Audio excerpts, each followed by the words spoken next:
Manas prezentācijas tēma ir rezistence. Rezistence kādā kontekstā. Jebkurš no mums, kas strādā mācību jomā vai personāla vadības jomā, nereti mums ir uzdevums ieviest kaut ko jaunu. Kaut ko uzlabot uzņēmumā, pacelt kompetences līmeni, zināšanu līmeni, ieviest platformu un tā tālāk. Un ļoti bieži ir tā, ka to nav viegli izdarīt. Ir cilvēki, procesi, lietas, kas mums ir, neteiksim pret mums, bet mums nepalīdz, vai ne? Un mēs Intejā, mēs strādājam, protams, ar ļoti daudz dažādiem uzņēmumiem, gan Latvijā, gan arī starptautiski, un te ir ļoti daudz logo. Ļoti lielā daļā no šiem projektiem, strādājot ar šiem te uzņēmumiem, ir nācies saskarties, ka tu ej tā kā nedaudz pret straumi. Pret kaut kādām ierastajām lietām, pret kaut kādiem pieņēmumiem, kaut kādiem arī cilvēkiem. Un tad šodien es tieši gribēju arī par to parunāt, kā strādāt ar rezistenci, kā strādāt ar dažādām iesaistītajām pusēm, tad, kad ir kaut kāda šī mācību iniciatīva ir jāievieš. Vienalga, vai tā būtu platforma, vai mums ir jāpārveido mācību process, vai mums nāk klāt jaunas mācības, vai jebkas ar to saistīts. Un tas veids, kā mēs Intejā uz to skatāmies, mēs vienmēr skatāmies uz šīm lietām nevis caur procesiem un primāri, bet no cilvēka perspektīvas. Jo jebkurš projekts, jebkura iniciatīva ir par cilvēkiem. Un tāpēc visam centrā ir mūsu stakeholderi, jeb iesaistītās puses. Un faktiski mūsu pieredze parāda to, ka, lai kaut kas jauns notiktu, lai mēs kaut ko sasniegtu, mums ir ļoti, ļoti uzmanīgi jāstrādā ar tieši mūsu iesaistītajām pusēm, kuras mums ir ļoti daudz īstenībā. Pirmkārt, bet tas nevienmēr tā ir, bet daudzas mācības, īpaši obligātās mācības, atkarībā no jomas, protams, tur ir aizmugurē varbūt kaut kur saucamais regulators. Vai tās būs Valsts darba inspekcija, kas kaut ko sagaida, vai Latvijas banka, vai PVD, vai jebkurš cits, kurš regulē to, ka tām mācībām ir jābūt. Viņiem ir savi mērķi, viņiem ir savi uzstādījumi, viņiem ir jābūt apmierinātiem. Un tad, kad mēs pirms 10 gadiem, 15 gadiem sākām digitalizēt mācības, tajā brīdī tas bija vispār galvenais jautājums mums no daudziem uzņēmumiem. Mēs gribam elektroniski darba drošības mācības, mums uzreiz bija jautājums, ko viņi par to domās. Tā kā nevienmēr, ja mēs mācām cilvēku vadību vai kā mums šis stakeholders, protams, nav, bet bieži viņi tur ir. Protams, ka ir augstākā vadība. Un man nav droši vien jāskaidro, kāda loma tā ir visā, ko mēs darām vai ne ikdienas darbā. Tāda, protams, ir vidējā līmeņa vadītāji un tiešie vadītāji, kas ir ļoti svarīga loma spēlē cilvēka attīstībā.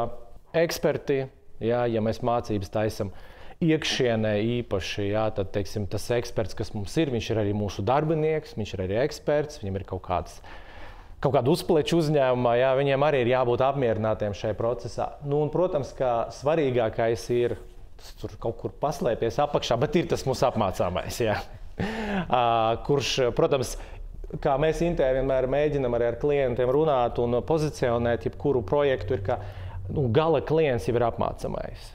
Un ja viņi nebūs apmierināti, un tas, ka visi pārējie ir apmierināti, protams, ka tā arī ir izgāšanās.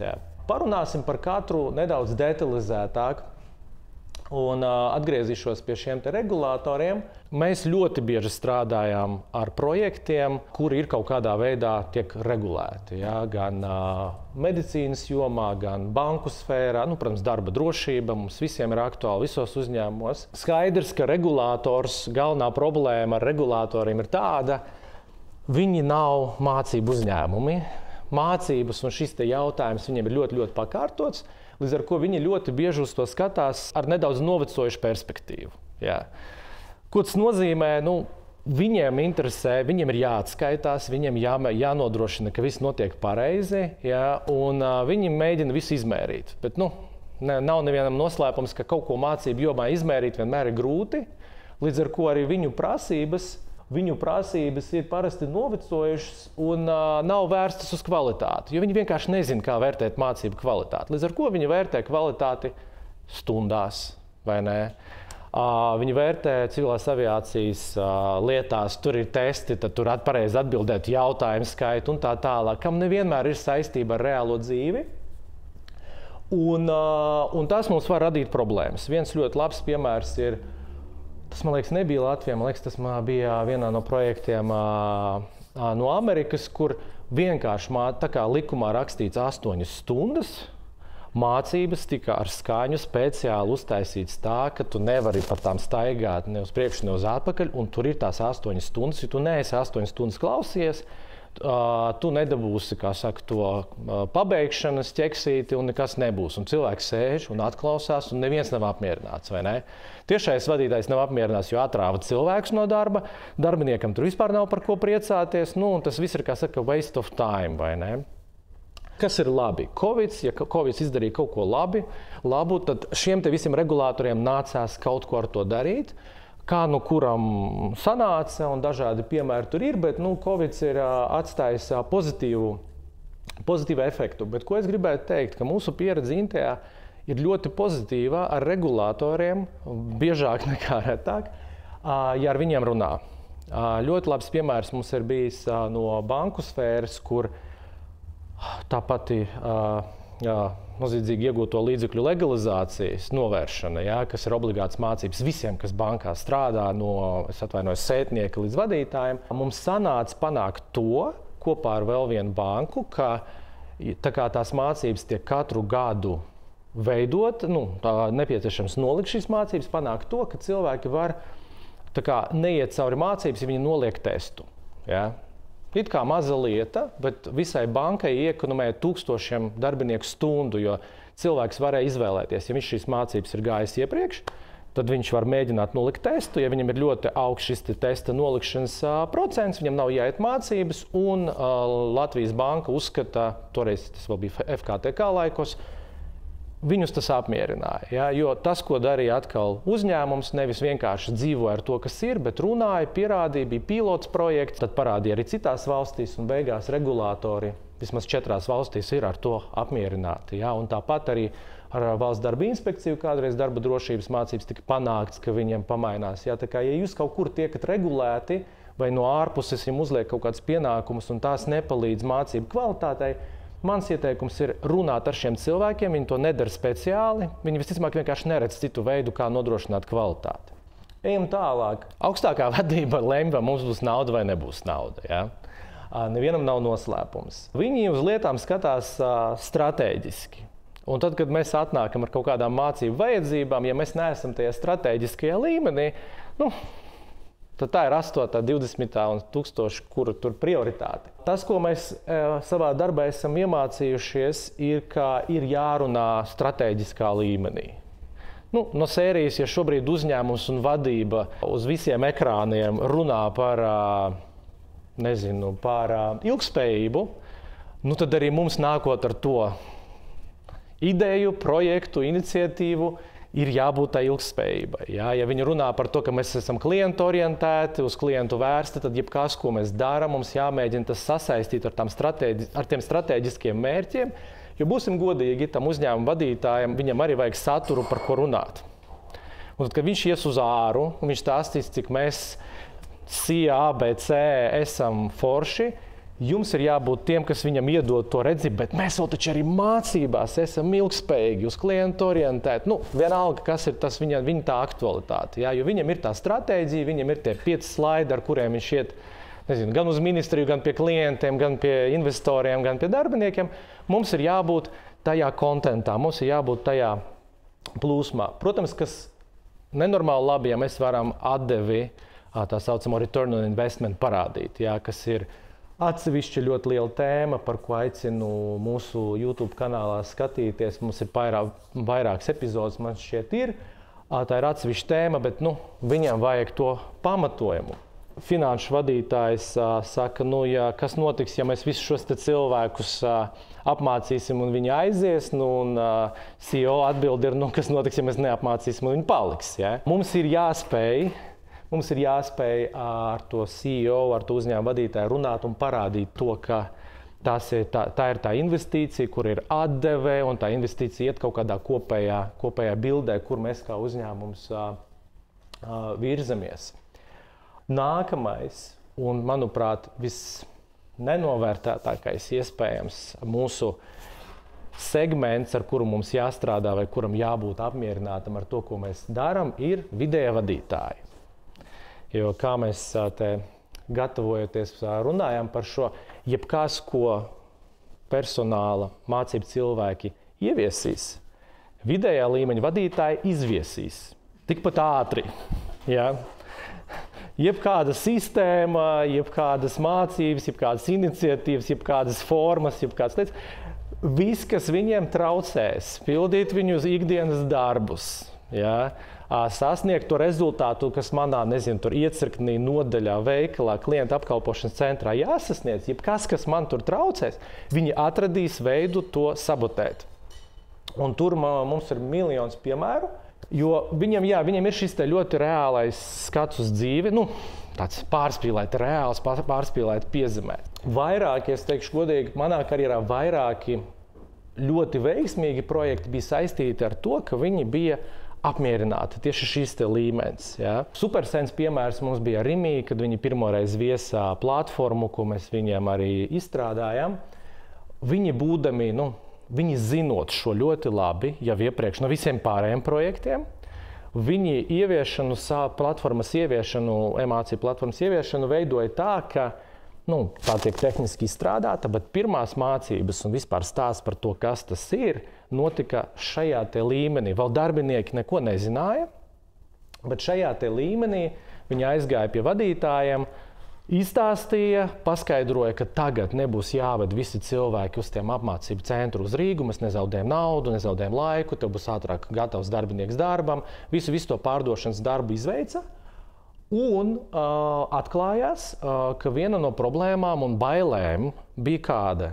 Mums tagad veikalā, kaut kur tur aizmugurē, būs dators, un man vajadzēs to jauno darbinieku, kas man atnāk pirmajā dienā, viņš paraksta līgumu, es viņu nosēdu pie tā datora.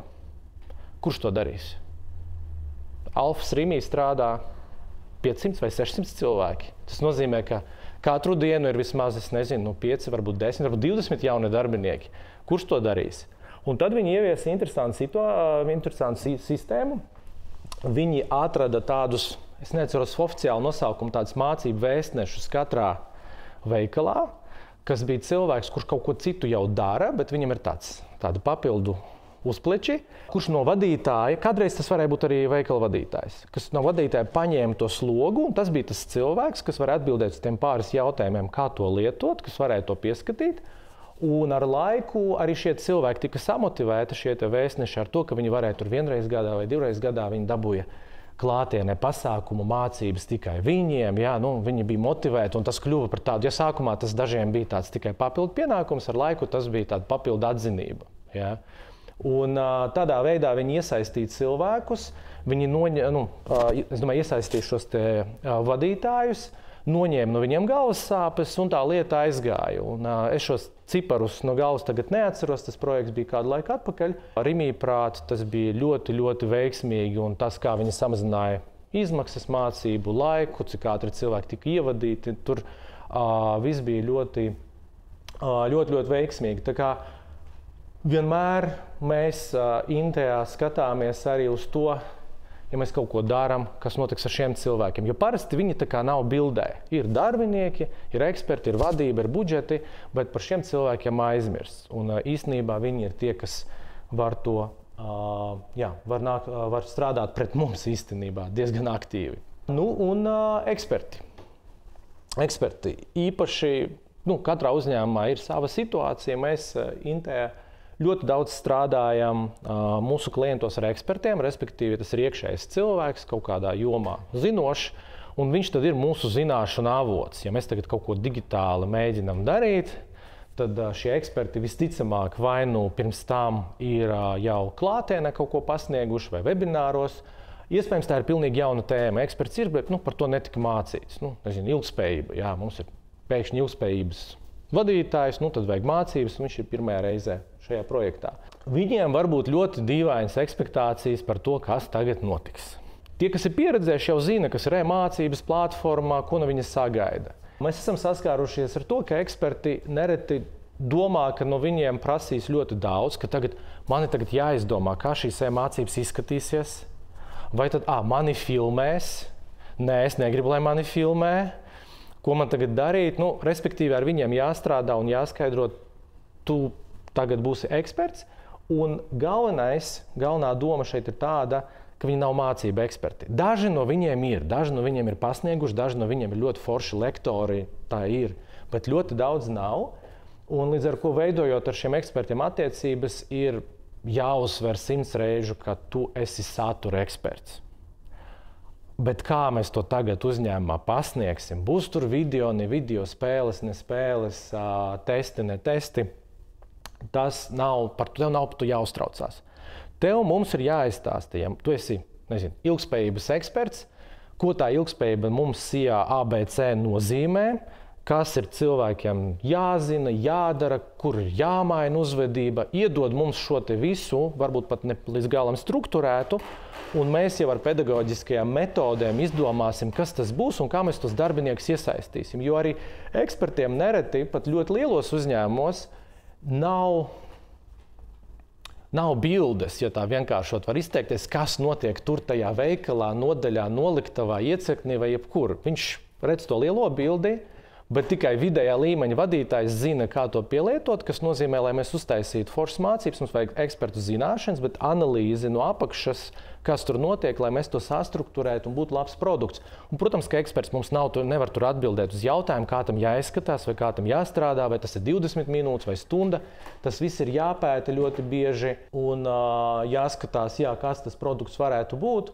Un pats galvenais, lai viņi neredz, svarīgi panākt to, ka viņi mūs neredz kā tādu apdraudējumu savam darbam, jo ir bijis tā mums īpaši agrīnajos laikos, kur tu atnāc pie eksperta, un viņš tā, jūs tagad taisīties mācības par šito, ko es pēc tam darīšu, man te vēl darba vieta aptuveni tā kā būs, vai nebūs pēc tam. Ir arī šādas situācijas, un tāpēc jābūt gataviem ar to strādāt. Pozitīvi ir bijis tas, ka dažkārt mums tieši tie eksperti jau bija pirmspensijas vecuma cilvēki, un kā reiz viņi bija ļoti ieinteresēti, ka tad, kad es iešu pensijā, ka aiz manis kaut kas paliek, tas process turpinās, jo īstenībā nav vairāk tādu ekspertu. Tā kā daudziem uzņēmumiem mums šāds pieprasījums kaut kad bija, es neatceros, vai tā bija Igaunijas, tas bija Tallinas osta vai kaut kas, kur arī tās zināšanas tur 10 gadiem krātas, un tad ko ar to darīt, kā to nepazaudēt. Un tur, protams, ka cilvēki varbūt arī ļoti pretīm nākoši, viņi tieši grib, lai tas rezultāts ir labs. Un visbeidzot, mūsu apmācamie, mūsu klienti. Un tas ir ne tikai manas prezentācijas, bet arī pārējo prezentāciju centrā. Šodien es neiešu ļoti lielās detaļās, bet pāris lietas es gribētu ļoti uzsvērt, ka tad, kad mēs veidojam mācības, mums tā perspektīva uz to lietu ir uzņēmuma perspektīva. Mums kā uzņēmumam tagad vajadzētu uzlabot klienta apkalpošanu. Ok, bet uzlabot klienta apkalpošanu ir uzņēmuma problēma. Darbiniekam šādas problēmas nav. Viņa problēma tajā brīdī visticamāk tāda, ka viņš nesasniedz savus kaut kādus mērķus, vai viņam ir stress strādāt ar grūtiem klientiem. Viņam tā perspektīva ir krietni personalizētāka, personiskāka, tāda konkrētāka. Un veidojot šīs dažādas mācību iniciatīvas vai ieviešot pat platformu, mums ir jākoncentrējas uz to, ka vismaz viņu acīs, protams, mēs risināsim to uzņēmumu problēmu kaut kur paralēli arī, bet viņu acīs ir jābūt, ka tagad to produktu uztaisīja man, un viņi palīdz man tikt galā ar manām problēmām. Kādreiz tas ir viegli salāgojams. Piemēram, pārdošanas kursi, klienta apkalpošana, kaut kādas vēl prasmes, vadīt prasmes. Cilvēkam pašam varētu arī likties, man to vajag, esmu motivēts, uzņēmums grib, lai mēs labāk vadam cilvēkus, un es gribu labāk vadīt cilvēkus, visi forši.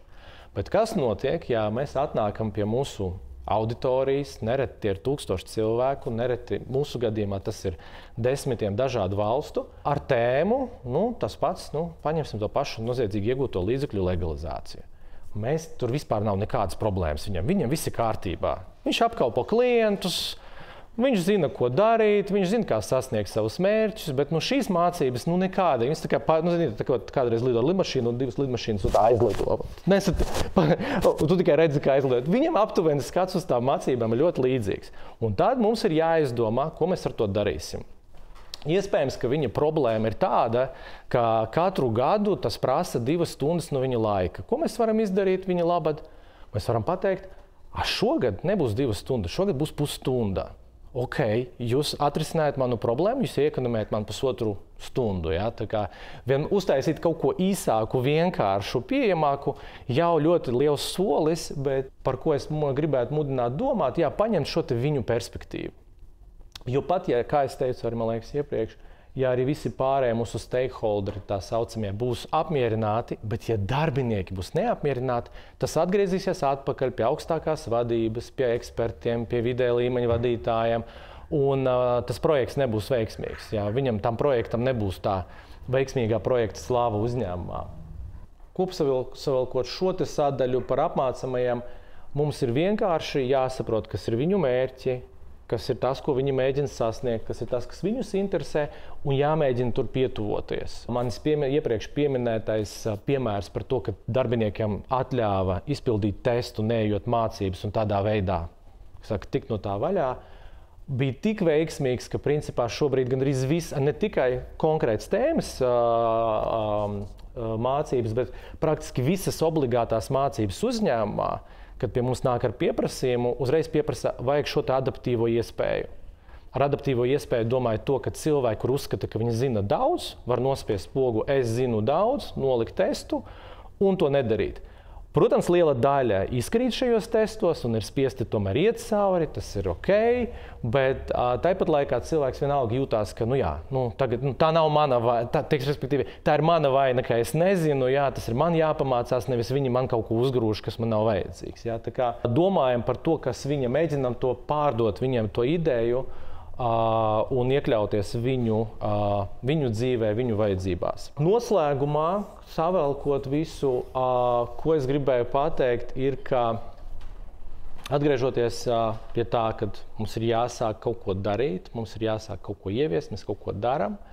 Kā es teicu, un jūs zināt, ir šī rezistence. Šī rezistence ir tāpēc, ka ļoti daudziem cilvēkiem uzņēmumā konkrētai brīdī var likties, ka jūs pie viņiem nākat ar problēmām.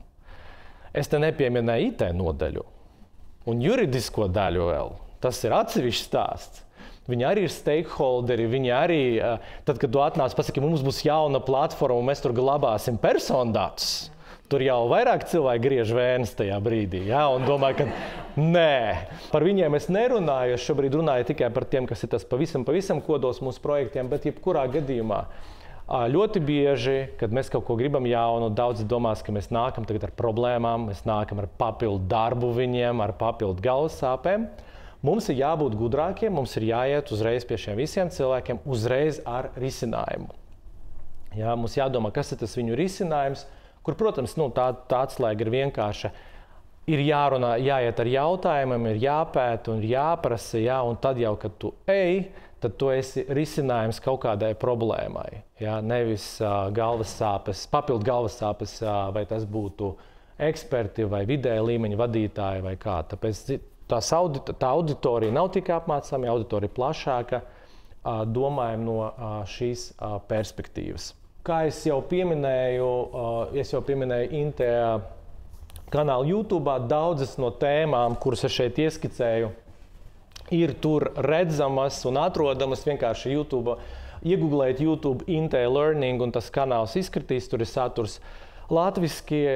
Es pats vadīju 2 tādas mikroakadēmijas, kur tāda pavisam bāzīta par e-learning un e-apmācībām, un mums ir ļoti daudz satura angliski, gan par šīs atdeves mērīšanu, gan par darbu ar ekspertiem, ar vadību, gan par, mēs plašāk arī runājam vispār par šīm atbilstības compliance mācībām. Tā kā droši pierakstieties, mēs regulāri taisam šos webinārus piekdienās. Tā kā tur vēl dziļāk ir par daudziem aspektiem. Skatieties, ja jums ir kāda ideja, par ko mums vajadzētu runāt vai šajā formātā, vai arī online, arī droši rakstiet, jo mēs nekad arī nezinām, kas ir tas, kas mūsu auditorijai interesē. Tā kā paldies jums liels, tas laikam arī tas, ko es gribēju jums pastāstīt.